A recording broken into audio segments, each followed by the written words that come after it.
So here's kind of like an off-the-cuff video for people that are just recently going into college, or maybe they are just having a tough time in college right now.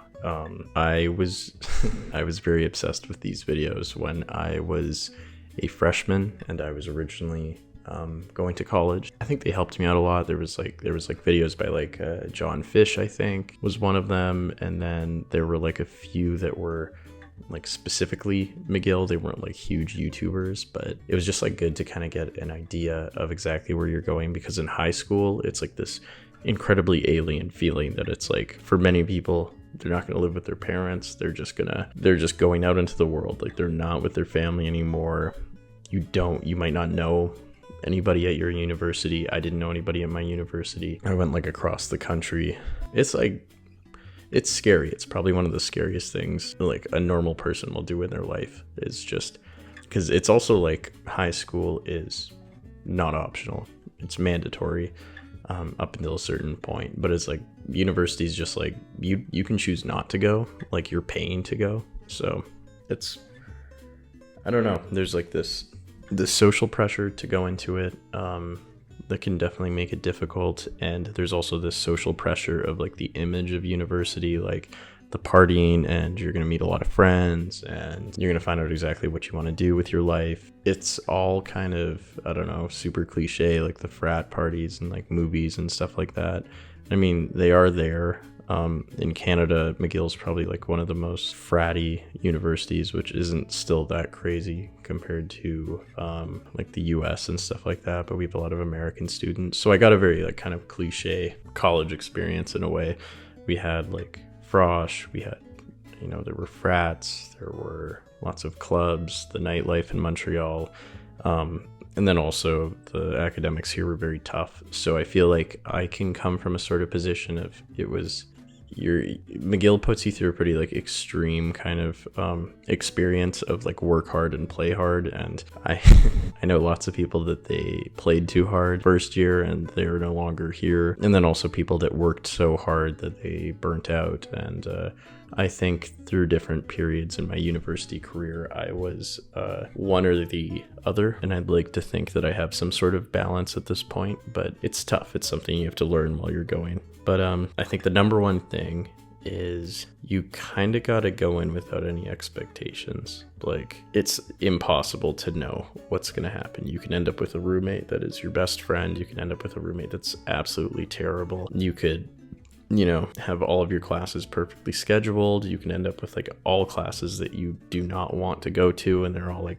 around campus and you're running around. The thing is even with meeting people like professors or friends or just colleagues, stuff like that, you can kind of over expect how they're going to be, and this can kind of create the wrong impressions. It can kind of mess up the interaction. It's better to just be kind of like present, especially that first week or whenever in university, and just kind of pay attention to people, appreciate that it's like a new experience. You actually don't know that much about anybody here. I noticed a lot of people that came in first year that were very like wanting to broadcast their personality in high school, or maybe they were trying really hard to be somebody that they weren't in high school.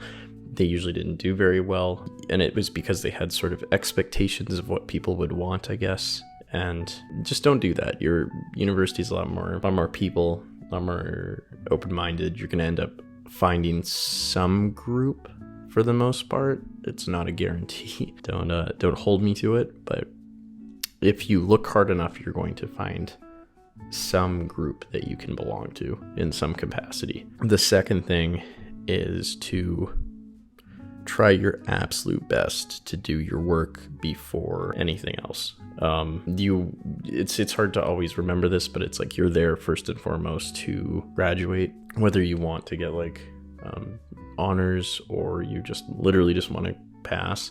Kind of figure out how much effort that's going to take, and like make sure you put in that effort consistently. It's the same thing as going to the gym. It's not like you're just gonna like, you can just cram, like put it all off and then just cram all of a sudden and then you're good. You need to basically throughout the semester be studying, like not like right before finals, not before midterms. Study a little bit every day, basically, and you will end up with the grades you want and the grades you need.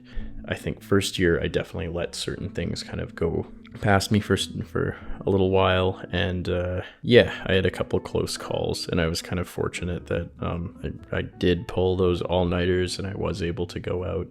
That's a little bit of advice also, is try your absolute best to not have to pull all-nighters no matter what. The one exception is like there will come a time where you will be put with a group, and you will have a project, and you will be the only one that's going to do the work for the group, and it's completely out of your control at this point that you will probably have to stay up the whole night and do everything. This sounds like it's quite specific and personal, but I've met many people that have been in this exact same situation, and it will probably happen to you. But besides that, just try to avoid all-nighters. Whatever the environment is, and maybe this is more specific to where I went to school, try to get outside of the university bubble also.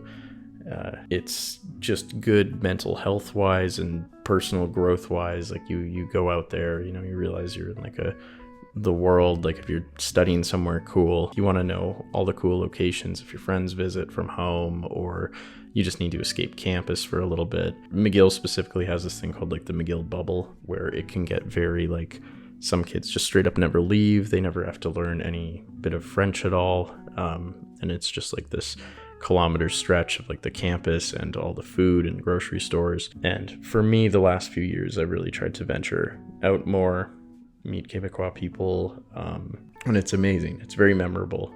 There's so much more than university, which is, I guess, kind of another piece of advice is if you fail an exam, or a girl rejects you, or a guy rejects you, or I don't know, you just feel homesick or something like that, there is so much more to university. It's 4 years. I mean, high school was 4 years. You're gonna get past this. Even if it's absolutely terrible, you're gonna get past this in some way. It's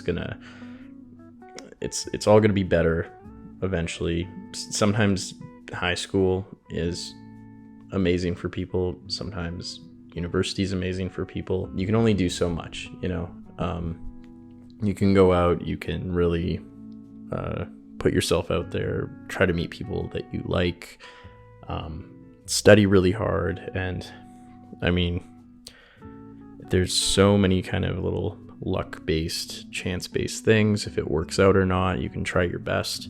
Sometimes the outcome's just not great. Sometimes it's not a good fit. You can always transfer, but just like remember that university is just this small part of your life. It's not this gigantic romantic era that is like the peak of your life or anything like that, no matter what anyone tells you. Some people have good experiences, some people have bad, some people have very formative, kind of tough but important times in university. Some people it's kind of like whatever. It's really up to you in some way, but also I'm recognizing that for some people it's just not that great of an experience, even if they do try. And don't beat yourself up over that. And that's kind of another point is don't embrace flexibility in university. This is like the period in your life where you can take risks. You don't have a lot of money, don't have a lot of responsibilities. You can go take that lecture. You can go take that dance class, go to the bar on like a Wednesday night, club on a Wednesday, get completely messed up and fail your exam. Honestly, the consequences are not that huge. It's one night, one exam. It's you really like, you can literally go try whatever you want. You can go volunteer at soup kitchens. You can just literally like test the limits of what you're able to do. And like avoiding rigidity also goes to making difficult decisions. Sometimes people, they just hold back on things that they should obviously not do, like stay in a program that they don't want to, stay in a relationship they don't want to, because it's this kind of very strong assertion that's like, this is who I am, this is my identity, this is what I was planning. And in university, it's a sign of huge maturity to realize that you don't actually know who you are at this point in your life. You're here to kind of explore, work hard, obviously. You're especially for people that are on like a very specific path, but leave some space for flexibility, for exploring, for opportunities that you wouldn't have even expected. And I mean, obviously, little things, find cheap places to eat, try to learn to cook, try to, I guess, like if you're going through some like mental things, don't be afraid to reach out. Obviously, universities have access to free mental health resources. They vary in quality. Those are kind of all the things that I can think of, and that was very rambly and also not very good grammar the whole time talking, but I hope this helps some people in any way. And whether you are going in, it's literally your first day this semester, or you've been in university 2-3 years and it sucks, I hope that these words help. Or I mean, none of them are very that like new or unique, but I hope at the very least they remind you of maybe some good points. I know they helped me, but yeah, anyway, thank you.